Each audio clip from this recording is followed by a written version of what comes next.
오늘 본문을 여는 몇 가지 중요한 키워드가 있습니다. 하나는 버리고 사모하라. 한번 따라할까요? 버리고 사모하라. 버리고 사모하라. 여러분, 무엇을 버려야 할까요? 우리 안에서 무엇을 버려야 할까요? 버린다는 말은 하나님께서 그것들이 우리의 삶 가운데 필요하지 않기 때문에 필요 없는 것들을 버려야 된다는 겁니다. 그리고 두 번째는 사모하라. 우리의 삶 가운데 너무너무 필요하기 때문에 사모해야 된다는 거죠. desire, 갈망해야 된다는 겁니다. 우리는 버릴 것이 있고 사모할 것들이 있습니다. 누구에게? 예수님을 믿는 사람들에게 주어진 말씀이라는 거죠. 전제가 있습니다. 버리고 사모해야 되는 사람들이 있는데 그 전제가 이루어진 사람들이 바로 버릴 수 있고 또 사모할 수 있다는 것이죠. 전제가 3절에 나와 있습니다. 굉장히 중요한 구절이니 같이 한번 읽어보도록 하겠습니다. 시작.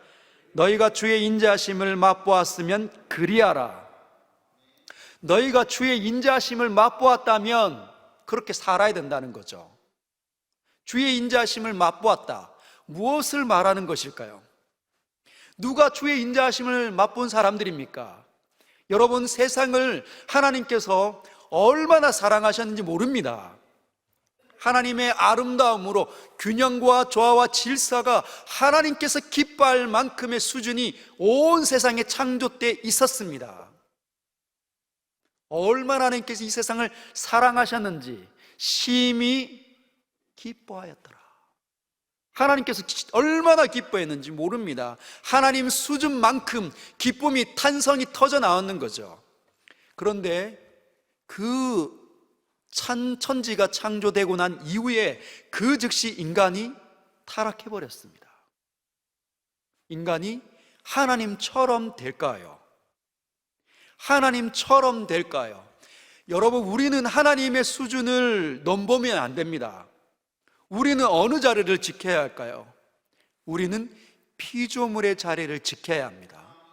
우리는 하나님을 닮도록 굉장히 총명하고 굉장히 뛰어난 피조물인 사람으로 창조되어졌지만 그것이 우리는 신이 아니라 신께서, 하나님께서 우리를 창조하신 뛰어난 작품일 뿐입니다.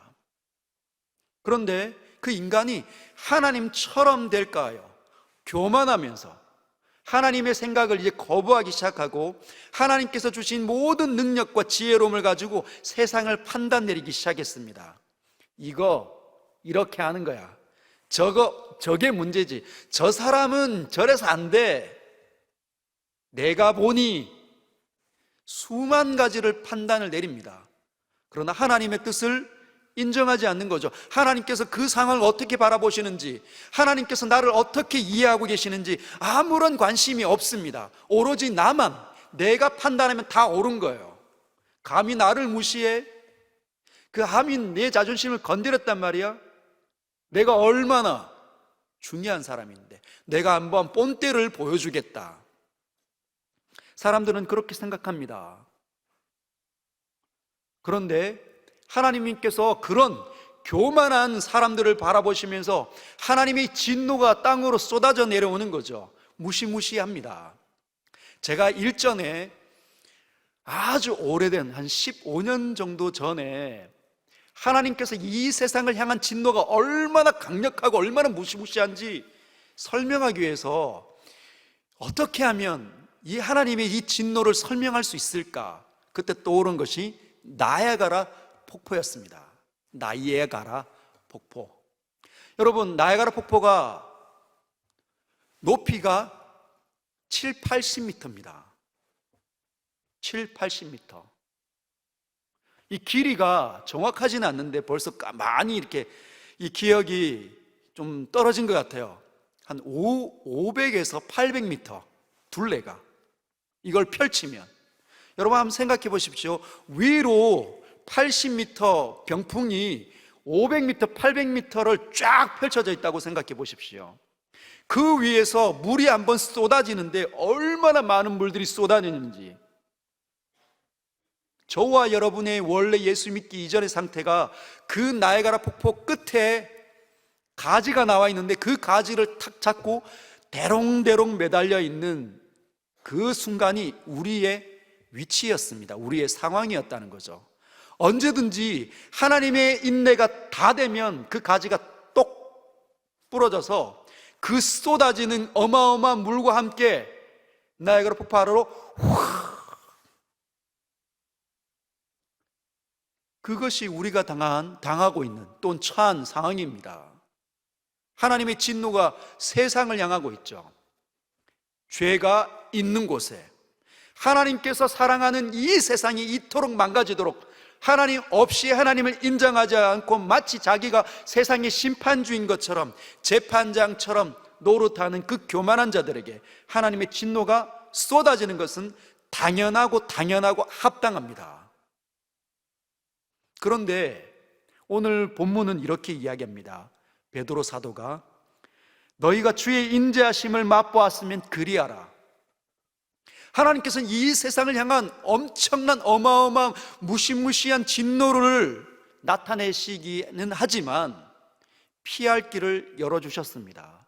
그 증거가 그의 영원하신 하나님의 아들이 이 땅에 사람으로 오신 사건이 실제로 일어난 것이죠. 그분이 이 땅에 있는 모든 죄악을 짊어지시고 십자가에서 죽으셨습니다. 실제로 일어난 일입니다. 그러하게 하나님의 이 인자심이 세상을 향하여 그 진노들 틈바구니 속을 뚫고 내려오고 있다는 것이죠. 놀랍게도 복음을 들은 사람들, 복음이 마음에 부딪힌 사람들은 하나님의 인자심이 무엇인지를 알고 있습니다. 깨닫고 경험했다는 것이죠. 하나님께서 나를 사랑하셨구나. 하나님 하면 너무 두렵고 하나님 하면 너무 무섭고 정말 어마어마한 스트레스가 생각나지만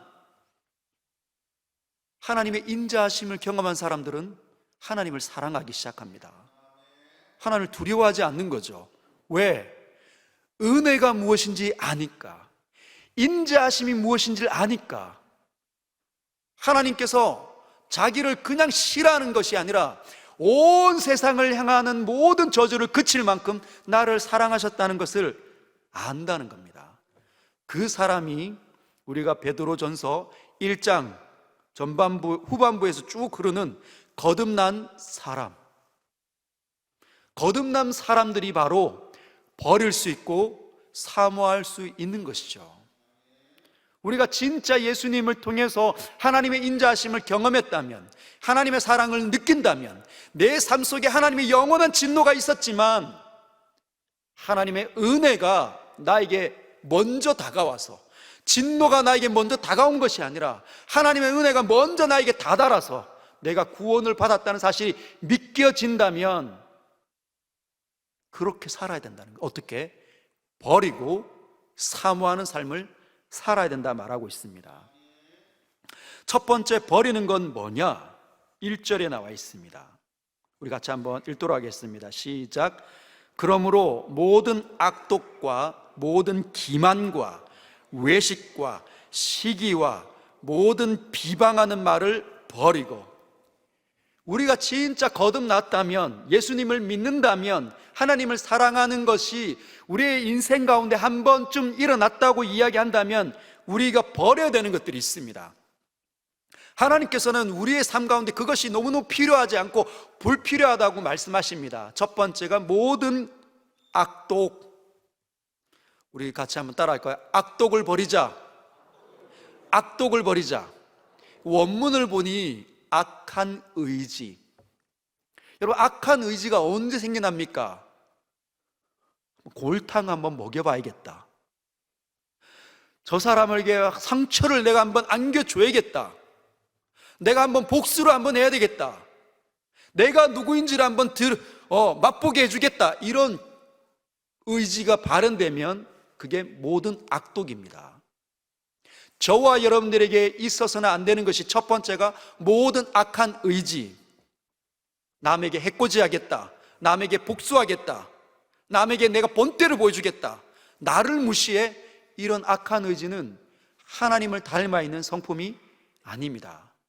이런 것이 우리의 삶 가운데 묻어 있고 집요하게 따라온다 할지라도 그걸 어떻게 하라고요?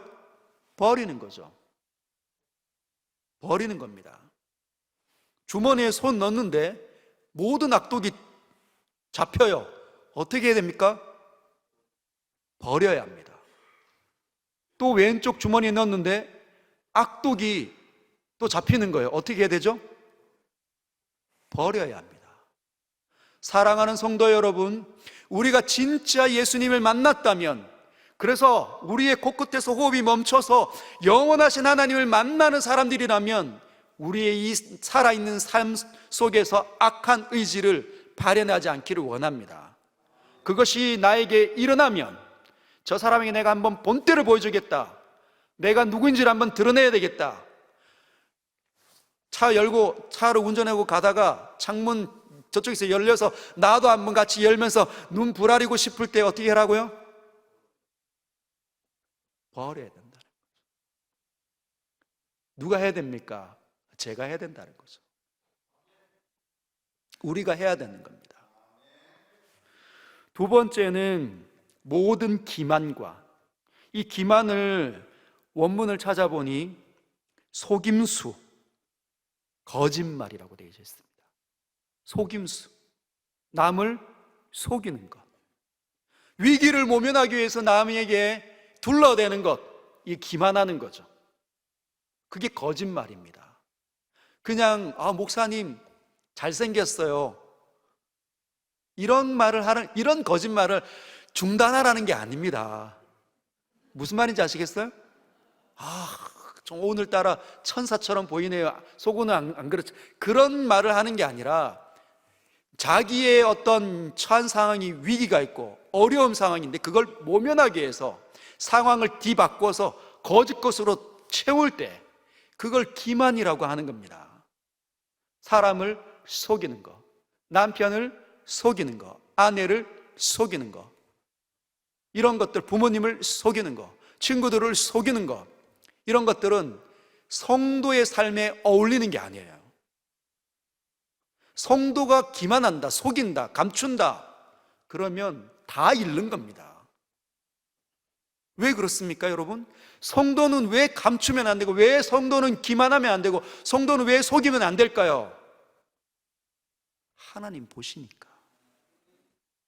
하나님의 영원한 아들이 희생돼서 살아난 자들이 우리이기 때문에 우리에게는 그 일이 일어나면 안 된다는 거죠. 우리가 하나님을 인정하지 않습니까? 누구보다도 하나님 살아계시고 하나님 우리의 경배를 받으시기에 합당하신 분인 줄 우리가 누구보다도 더 잘 아니까 우리는 진실되게 살 필요가 있습니다. 세 번째, 외식.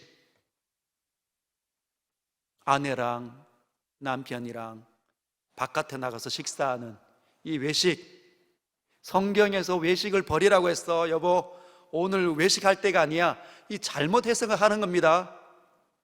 외식이 뭡니까? 겉과 속이 다른 거예요. 겉을 치장한 거. 우리가 산상설교에서 살펴본 것처럼 외식은 연기하다. 연기하지 마라.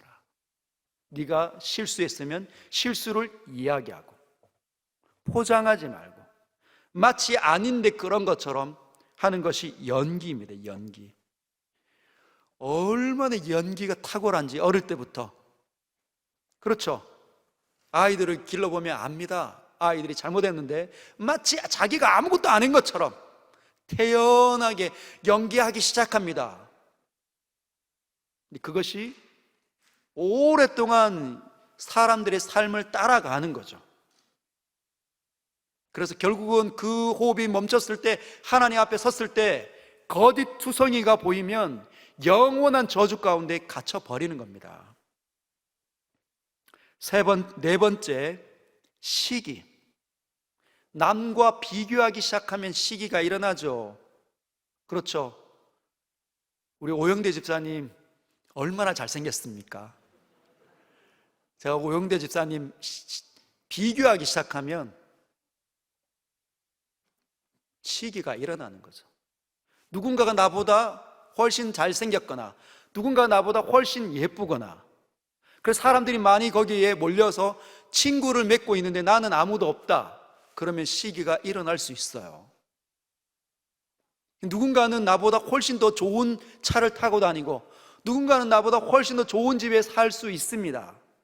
누군가는 지갑을 열면 마스터카드가 나오고 시퍼런 또 노란 지폐가 막 나오는데 나는 아무리 봐도 아무것도 없을 때, 여러분, 시기와 질투에 사로잡힐 수 있습니다. 아, 저 집사님 옷도 진짜 예쁜 거 입고 다니고 나는 맨날 이 옷 입고 다니고, 그러면 시기와 질투에 갇혀버리는 거죠. 그러면 성도의 수준은 저 바닥입니다. 시기와 질투가 가득한, 늘 비교하는 사람들이 우리의 본성인데, 그 구습에 늘 시달려 있는 사람들이 교회에 가득하다. 그러면 다 모래알 같은 거예요. 근데 성도는 다릅니다. 성도는 하나님을 보고 있기 때문에, 하나님을 만나고 있기 때문에, 그 하나님이 얼마나 부유하신지, 얼마나 많은 능력이 있으신지, 그분이 나의 편이라는 사실을 자각하고 살고 있기 때문에 시기가 일어나지 않아요. 다 이유가 있기 때문에 저 사람을 채웠고 나는 비워져 있다 생각하는 거죠. 하나님을 인정하기 시작하면 시기와 질투에 사로잡히지 않습니다. 그건 하나님을 인식하거나 하나님을 느끼지 못하면 늘 시기합니다. 늘 불평하고. 그래서 당신은 왜 이거밖에 재산 못 모아놨어요? 왜 우리는 이 평생 동안 아파트 하나 그렇게 없나요? 그러면 싸우게 되는 거죠. 그러면 부부가 틈이 생기고 갈라지게 되어져 있습니다. 성도는 하나님을 인정하는 거죠. 나에게 최고로 잘 맞는 남편 주셨다. 최고로 나에게 허락되어 주 아름다운 여성 나에게 허락해 주셨다.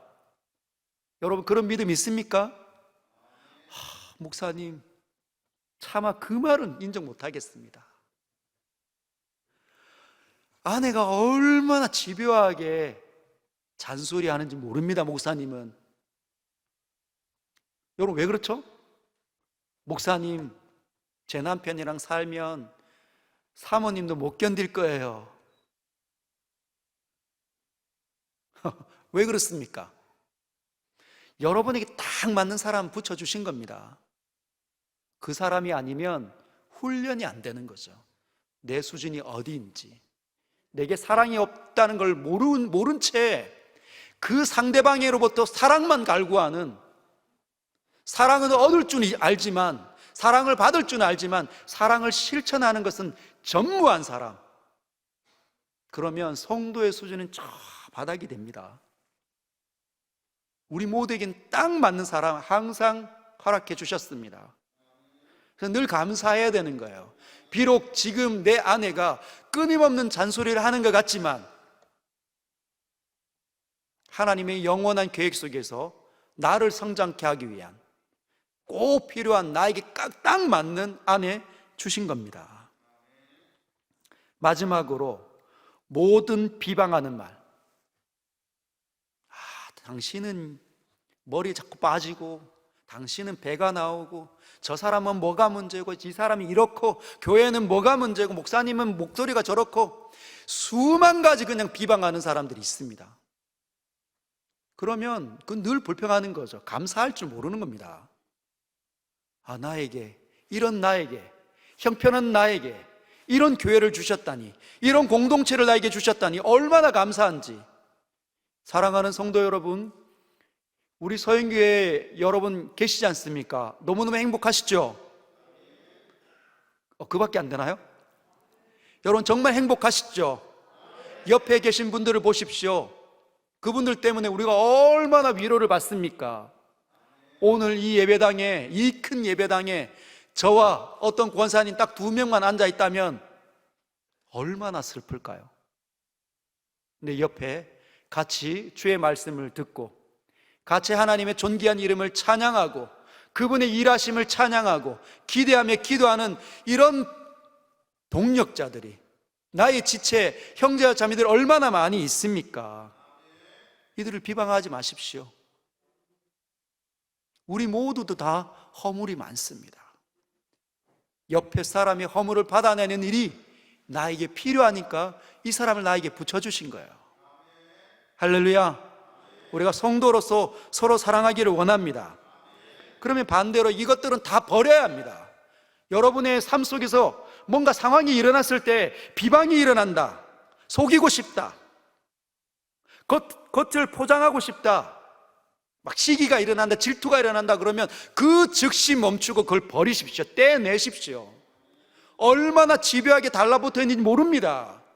지금은 상황이 안 일어났기 때문에, 나에게 시기가 안 일어났기 때문에 나 시기가 없는 것처럼 생각하지만, 우리 모두는 시기할 수 있고 원망할 수 있고 불평할 수 있고 복수하고 싶어하는 자들이라는 거죠. 그럴 때마다 어떻게 하라고요? 버려라. 하나님 원하지 않는다. 대신에 뭘 사모하고 뭘 추구하고 뭘 갈망해야 되냐? 2절을 한번 볼까요? 같이 읽겠습니다. 시작. 갓난아기들 같이 순전하고 신령한 젖을 사모하라. 여러분, 신령한 젖을 사모해야 합니다. 신령한 젖. 신령하다. 원래 신약 성경에 신령하다라는 단어는 푸뉴마, 영혼과 또는 성령과 관계된 용어가 신령하다는데, 오늘 이 우리 한글 성경이 신령하다라고 번역된 이 원문은 푸뉴마가 쓰여진 게 아니에요. 로기코스라는 단어가 쓰여졌는데, 이 로기코스는 우리가 잘 아는 로고스, 많이 들어보셨죠? 로고스. 로고스 선교회, 로고스 학회, 로고스 하도 많이 들었는데, 로고스는 태초의 말씀이 계시니라 할 때 그 말씀을 가리켜 로고스라고 이야기합니다. 로기코스는 그 로고스가 유래되어서 로기코스가 나타나는 겁니다. 즉 신령한데 어떤 신령한 거냐? 하나님의 생각과 관계된, 영혼이 아니라 하나님의 생각과, 즉 하나님의 말씀에 관련된 영적인 부분을 로기코스라고 합니다. 신령한 젖. 갓난아기가 엄마의 젖을 사모하잖아요. 갓난아기, 이제 막 태어난 아기, 엄마가 젖을 물립니다. 그런데 아이에게 젖을 물리지 않으면 배가 고플 때 어떻게 합니까? 엄마의 품을 떠나지 않아요. 우는 거죠. 엄마의 품을 떠나면 분리불안이 느껴져가지고 응애 우는 겁니다. 우리에게 이렇게 얘기하는 거죠. 갓난 아기들 같이 순전하고 신령한 젖을 사모하라. 어떻게 하라고요? 갓난 아기들 같이. 너희가 주의 인자하심을 경험했다면, 맛보았다면, 즉 다시 태어났다면, 예수님이 믿겨진다면, 구원을 받았다면 갓난아기다. 갓난아기처럼 하나님과의 이 관계가 느껴지지 않을 때는 울어야 된다는 겁니다. 분리불안이 느껴져야 된다는 거죠. 우리에게 있어서 최고의 목표는 하나님이십니다.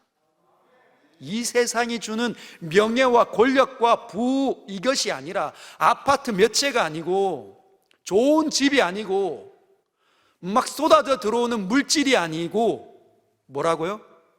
거듭난 사람은 하나님이 얼마나 존귀한지를 깨닫는 거 아닙니까? 그래서 그 존귀하신 하나님과 이 함께하고 있는 이 영적인 이 즐거움이 점점 사라지면 분리불안이 느껴져야 합니다. 그래서 울어야 된다는 거죠. 고통스러워야 합니다. 가슴을 찢는 거죠. 하나님, 요즘에 제 마음이 냉랭합니다. 하나님, 어제까지는 영적으로 충만했는데 오늘 이 상황에 처하고 나니 제 마음에 고통이 찾아왔습니다. 하나님이 마치 내 삶을 간섭하지 않는 것 같습니다. 주님을 더 많이 느끼게 해주십시오. 이 상황이 펼쳐졌다 할지라도 그럴 때 갓난아기들처럼 신령한 젖을 사모하게 되는 거죠. 특별히 하나님 말씀을 사모하는 것, 이것이 신령한 젖입니다. 여러분, 하나님 말씀이 지배하는 사람은 다릅니다.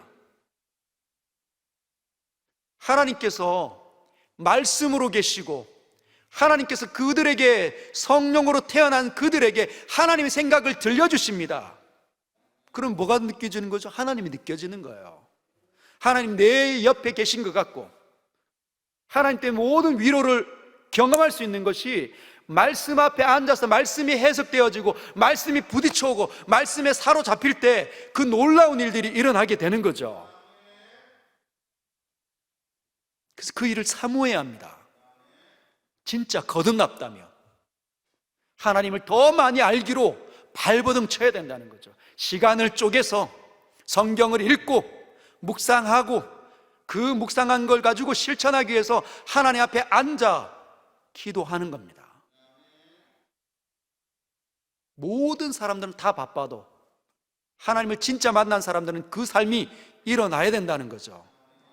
근데 그 일이 안 일어났다 그러면 어쩌면 구원이 하나님 만난 적이 없을 수 있습니다.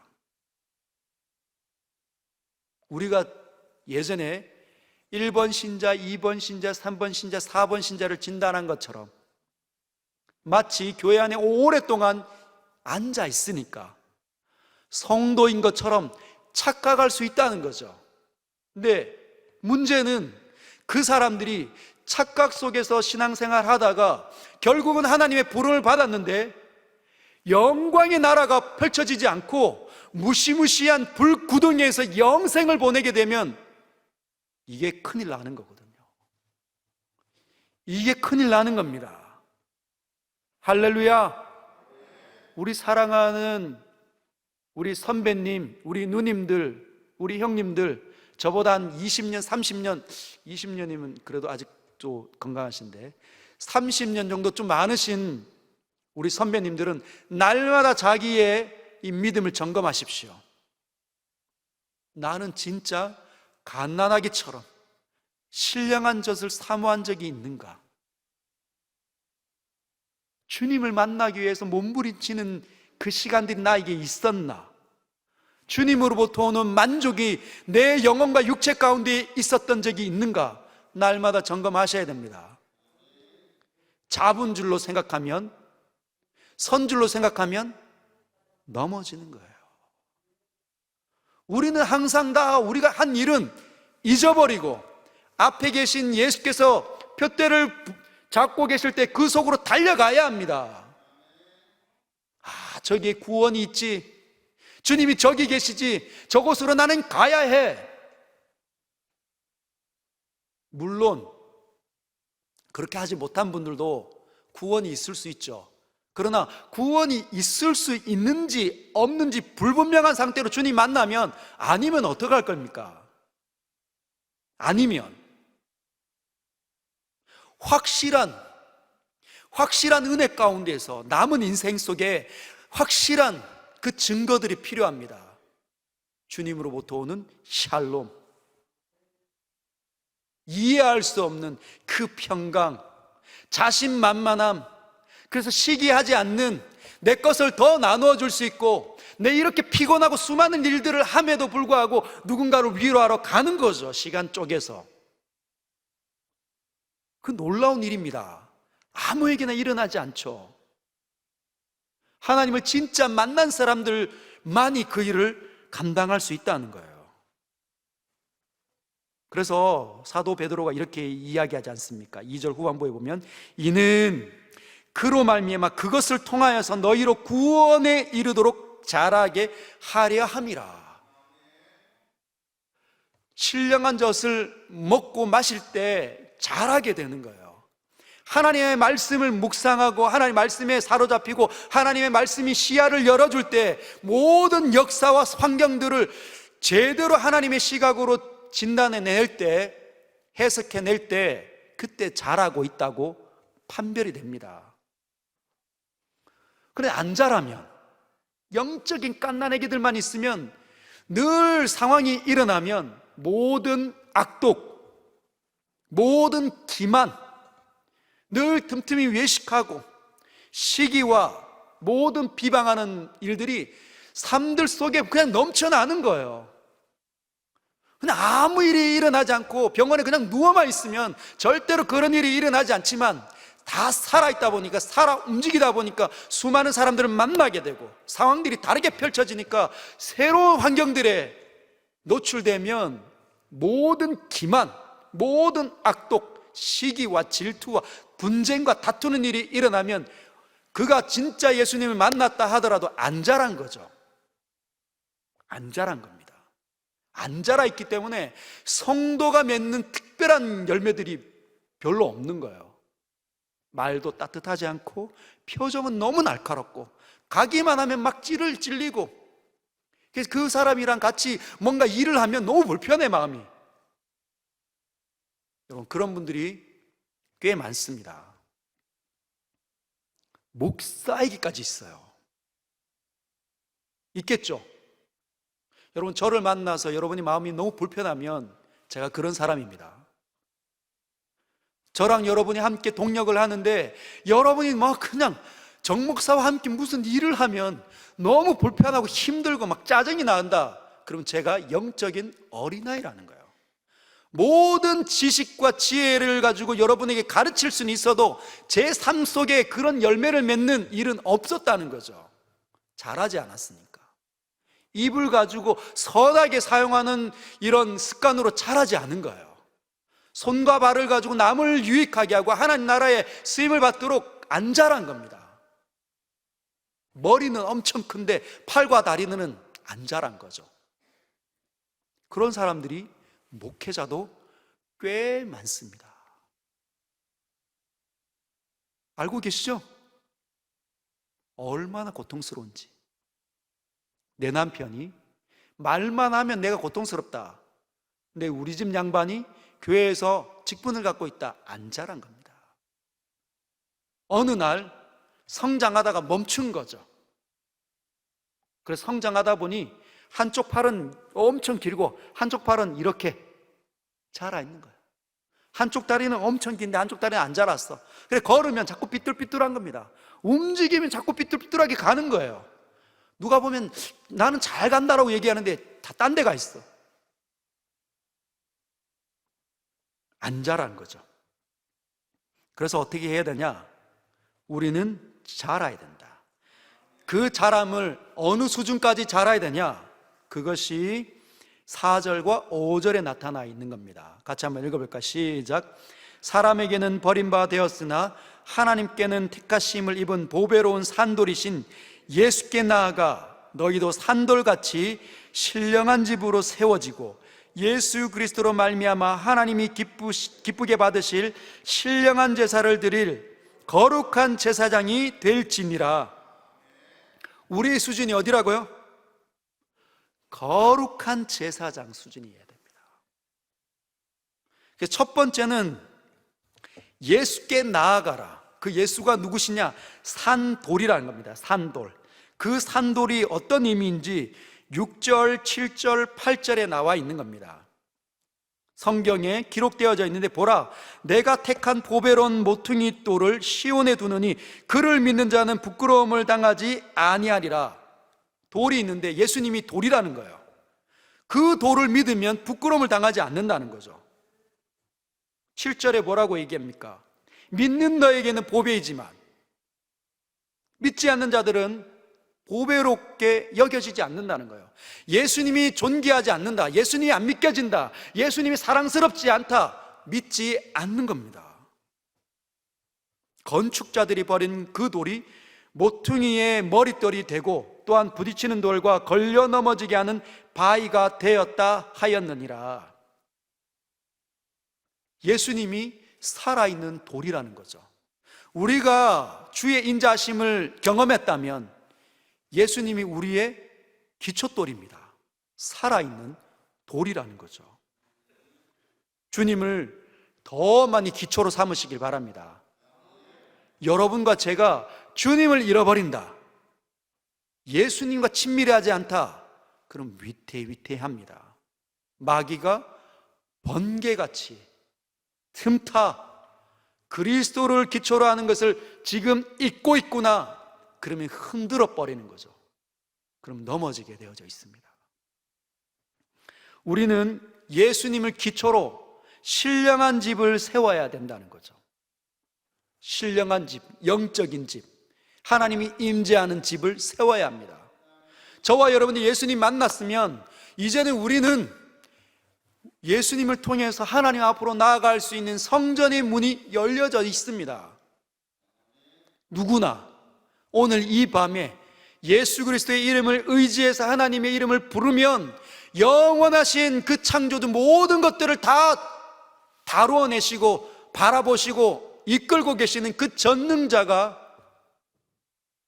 아버지로서, 아들로, 자녀로 여기며 관계 맺는다는 거죠. 우리의 예배가 의미 있는 겁니다.